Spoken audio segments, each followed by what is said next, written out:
kushala nenga kaongana.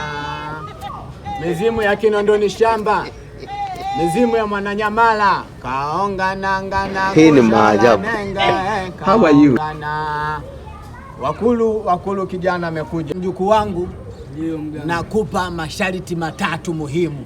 Kamdomo. Cha kwanza nataka uniletee mende mlevi. Ndio, hilo ni sharti la kwanza.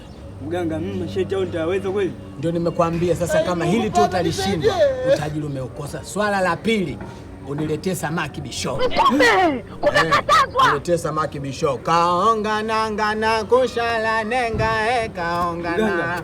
Ndio nimeshakwambia. Sharti ya tatu, ukaniletee sisimizi mlevi. Aina hii ya vijana wana mchango mdogo sana katika taifa. Kushala nenga. Mganga, masharti yao siwezi.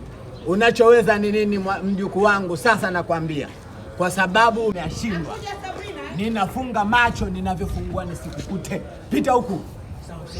Ondoka kaba wewe, njoo. Haya, beba na mizako, noti zako hizo ondoka. Kaonga ngana kusha, nitakugeuza mandazi sasa hivi. Watoto wanywe chai asubuhi. Kaonga ngana kusha kaonga. Unataka utajiri alafu mtoto shenzi kweli. Goodbye.